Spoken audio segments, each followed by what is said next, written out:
Hello Bittu, बहुत-बहुत स्वागत है आपका। आपका एक डाउट मिला और ये जो डाउट है ये आपका रिलेटेड है कोलिजन्स वाले चैप्टर के साथ, ठीक है? इसको मैं एक बार के लिए आपके सामने एक्सप्लेन करता हूँ, फिर सॉल्व भी करता हूँ। A body of mass capital M and moving with velocity u makes a head-on collision with an another stationary body of mass small m. सबसे पहले इसका एक पिक्चर बनाते हैं कि एक कैपिटल एम मास की बॉडी है जो यू वेलोसिटी से मूव कर रही है और एक स्मॉल एम की बॉडी है जो रेस्ट में है, इसके साथ में हेड और इलास्टिक कोलिजन करती है।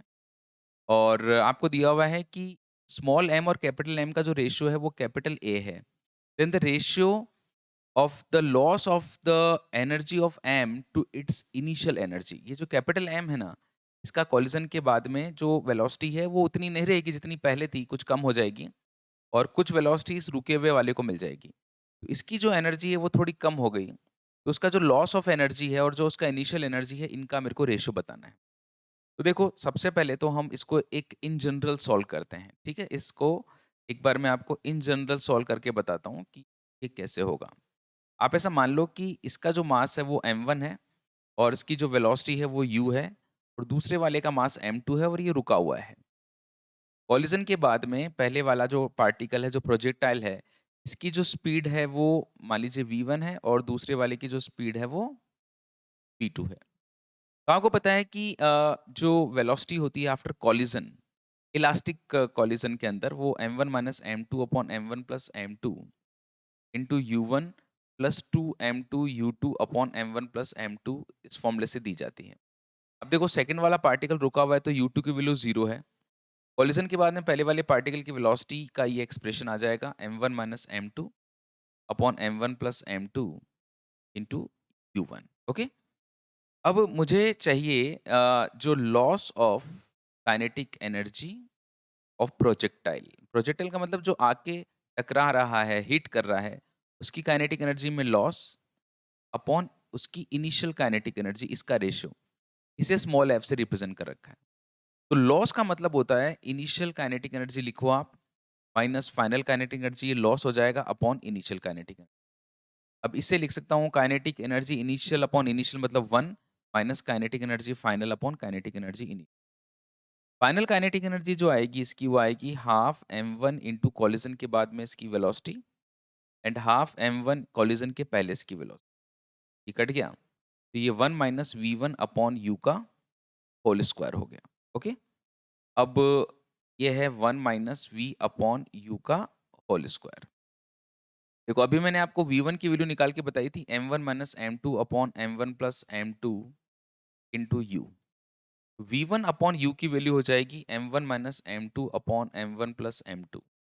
ओके, तो ये हो जाएगा 1 माइनस v1 अपॉन u, इसकी वैल्यू हो जाएगी m1 minus m2 upon m1 plus m2 इसका whole square.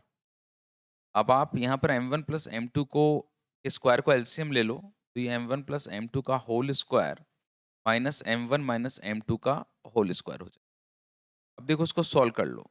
m1 square plus m2 square plus 2m1 m2 minus ये m1 square plus m2 square minus 2m1 m2 divided by m1 plus m2 का whole square. अब इसको bracket से बाहर निकालो जो bracket के अंदर है, तो ये m1 square plus m2 square plus 2m1 m2 minus m1 square minus m2 square plus 2m1 m2 हो जाएगा। Okay, divided by m1 plus m2 का होल स्क्वायर। ये कैंसिल कर दिया, ये कैंसिल कर दिया और ये आ जाएगा आपका 4m1 m2 upon m1 plus m2 का होल स्क्वायर। अब देखो, जो बच्चे एग्जाम्स की तैयारी कर रहे होते हैं ना, कॉम्पिटिटिव एग्जाम्स की तैयारी कर रहे होते हैं, वो क्या करते हैं, इन रिजल्ट्स को याद ही कर लेते हैं। क्योंकि अगर इतनी लंबी चौड़ी रामायण अगर वो एग्जाम्स में करेंगे तो बहुत दिक्कत हो जाएगी, ठीक है? तो मैं आपको सजेस्ट करना चाहूंगा कि ये जो रिजल्ट है, आप इस रिजल्ट को याद ही कर लेना। डन। इसको याद करने का मतलब जो मेन जो फैक्टर है वो ये कि कभी भी आपके पास में m1 मास का पार्टिकल एक u वेलोसिटी से मूव करते हुए आए और दूसरा वाला पार्टिकल रुका हुआ हो, है ना? तो कॉलिजन के बाद में अगर मैं देखता हूं कि पहले वाले पार्टिकल की काइनेटिक एनर्जी में लॉस का फॉर्मूला है फ्रैक्शनल लॉस का, this is the formula of fractional loss of kinetic energy of projectile, ठीक है ना? क्या याद करोगे इसको? 4m1m2 upon m1 plus m2 का होल स्क्वायर। अब जो इस क्वेश्चन के अकॉर्डिंग अगर आप चलते हो तो इस क्वेश्चन में मेरे को दिया हुआ है जो रेशो दिया हुआ है मेरे को, है ना? देखो ये रेशो क्या दिया हुआ है मेरे को, स्मॉल m और कैपिटल M का रेशो दिया हुआ है a। स्मॉल m और कैपिटल M का रेशो दिया हुआ है a, और इसकी टर्म में मेरे को आंसर चाहिए, तो बस अब हम लोग निकाल लेंगे। से a बराबर दिया हुआ है small m upon capital M।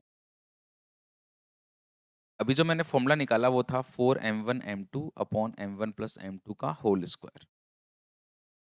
जो m1 है वो कैपिटल M से रिप्रेजेंट कर रहे हैं, ये स्मॉल m है, वो क्वेश्चन के अकॉर्डिंग आप इसको चेंज कर लो, ठीक है? अब आप एक काम करो कि ऊपर और नीचे दोनों तरफ कैपिटल M स्क्वायर से डिवाइड कर दो। देखो उसका फायदा ये होगा कि ये कैंसिल हो गया, ये हो गया 4 small m upon capital M, और ये 1 plus small m upon capital M का whole square. Small m upon capital M क्या दिया हुआ है? a दिया हुआ है, 1 प्लस a का होल स्क्वायर। तो this is the final answer, ठीक है? लेकिन जो मैं आपको एक बात कह रहा हूँ बार-बार, बार-बार, और वो ये है कि इस फ़ॉर्मूले को याद कर लो। इसको फ़ॉर्मूले को याद करना ना कमाल की चीज़ रहेगी। 4m1 m2 upon m1 plus m2 का होल स्क्वायर, और ये है क्या? ये है fractional loss of the kinetic energy of projectile, ठीक है? आपके और भी इस प्रकार के जो भी डाउट्स हो आप मेरे को भेजिए, और मैं आपसे प्रॉमिस तो नहीं करता कि मैं आपके सारे सवालों के आंसर भेज दूँगा, लेकिन मैं कोशिश करूँगा से ज़्यादा क्वेश्चन्स के आंसर्स भेजने की। बिट्टू के doubts@gmail.com पे आप अपना डाउट भेज सकते हैं। Wish you all the best for your bright future. Love you so much.